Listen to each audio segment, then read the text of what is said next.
So I live in a little hermitage up here, and it's not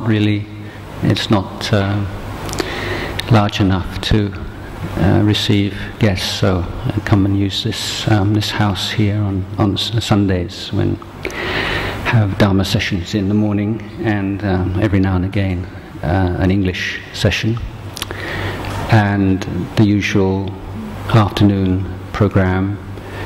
We'll begin with me giving a talk, and I think then maybe you have 5 or 10 minutes just to stretch your legs, and then we'll have a meditation session together, following which questions and answers session. Okay? Yes, okay.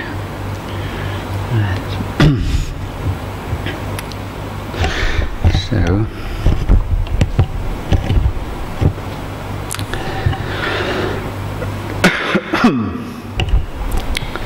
I've been talking non-stop since about 8:30 this morning, so I just have to gather myself.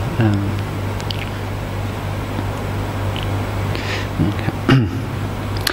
Namo tassa bhagavato arahato samma sambuddhassa. Namo tassa bhagavato arahato samma sambuddhassa.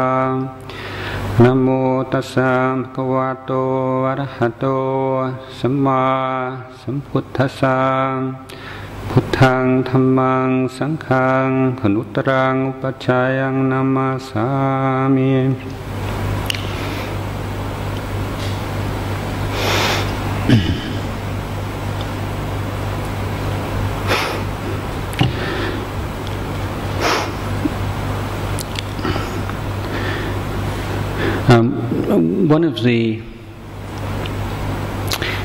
One of the concepts which I believe is missing, or at least is not at all clear or coherent in the Western world, at least as far as I'm aware, is that of the perfected human being, or the idea that of perfection in this imperfect life, or an idea of completeness in an incomplete world.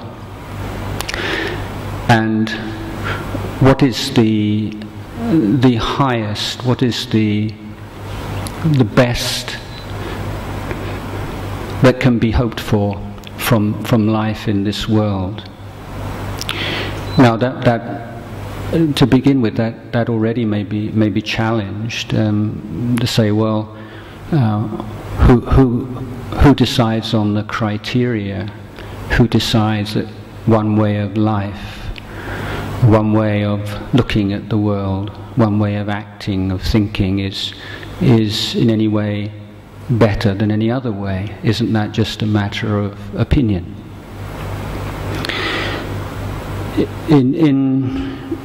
In Buddhism, in Theravada Buddhism in particular, we insist upon the humanity of the Buddha, the historical Buddha. In the Mahayana tradition, the Buddha is often conceived in a much more metaphysical way. In Theravada, we look to the Buddha as a human being, a very special human being, undoubtedly, but one who, through his own efforts, proved exactly what human beings are capable of. So he was enlightened, if you like, as a representative of the human race.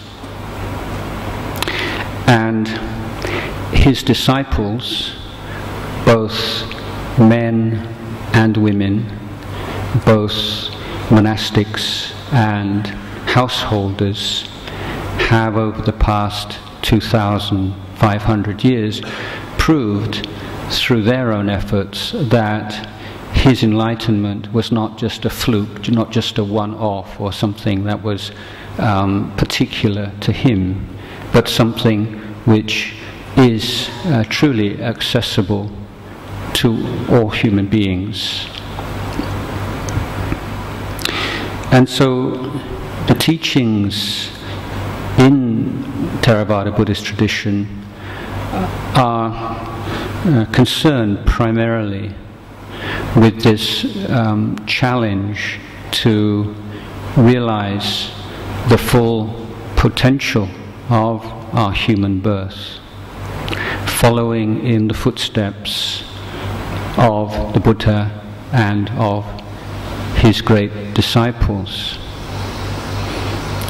So, having the goal of Nibbana, or enlightenment, we have a compass, as it were. We have, based upon a belief in the possibility of actualizing, of realizing Nibbana, then on that ground we have a criteria for deciding what is good, what is bad, what is right, what is wrong, what is better, what is best.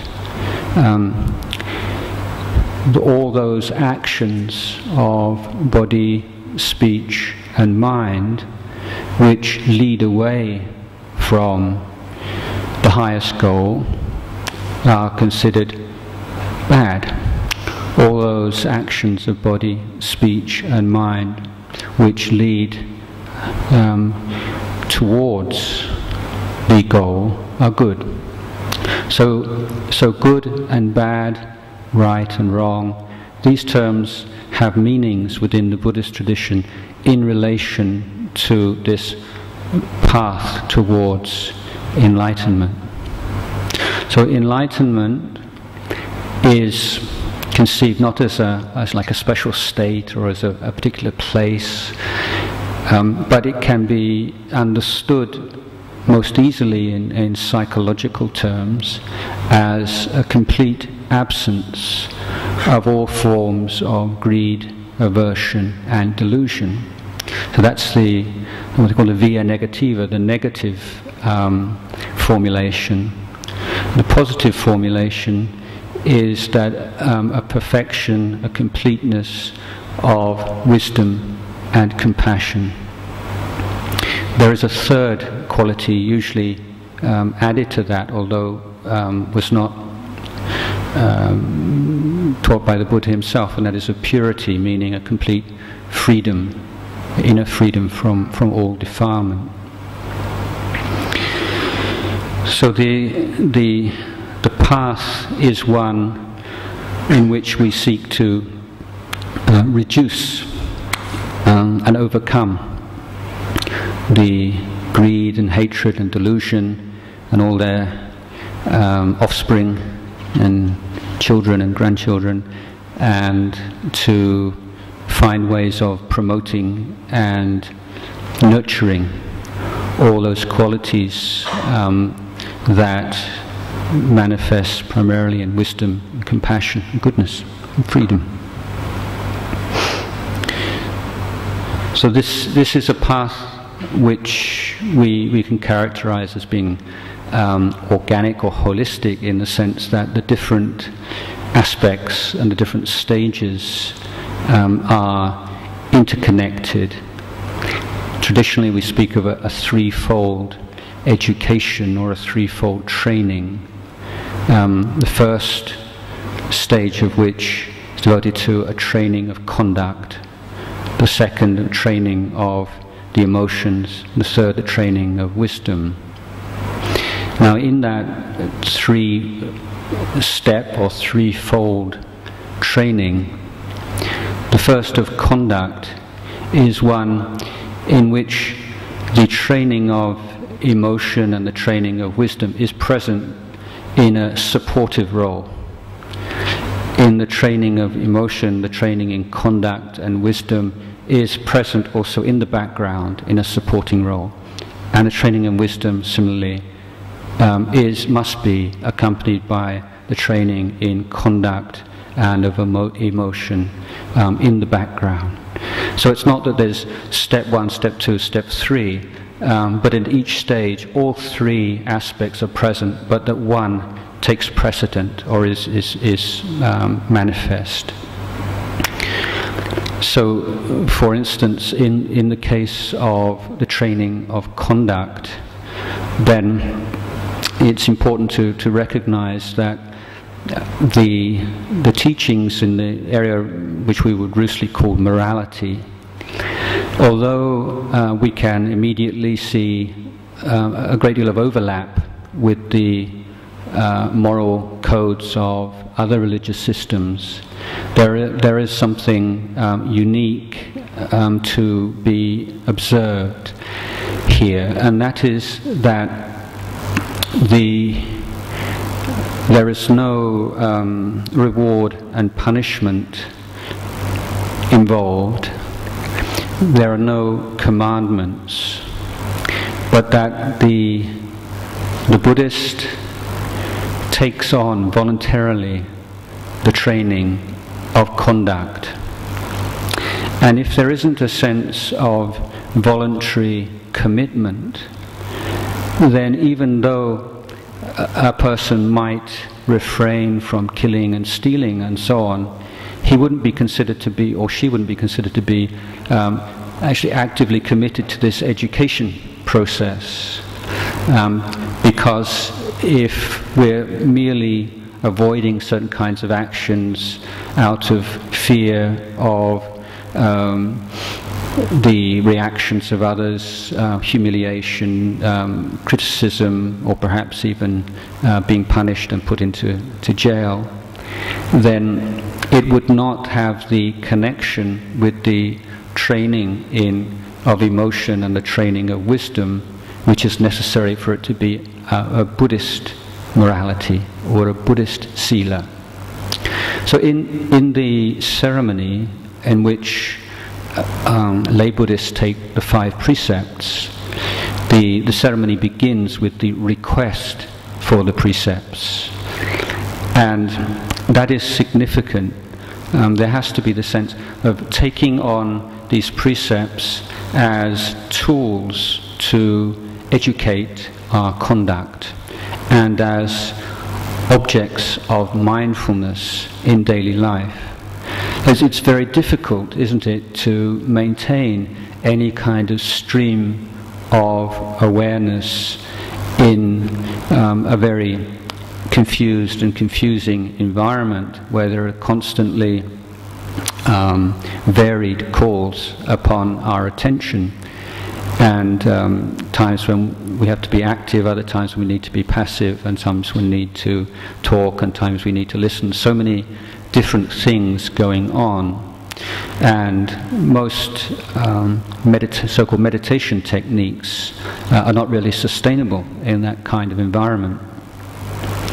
But what we can be aware of in our daily life, and is a basic grounding in the present moment, are the precepts that we take on as trainings of conduct to refrain from hurting and harming, and from stealing and taking what's not given, and so on.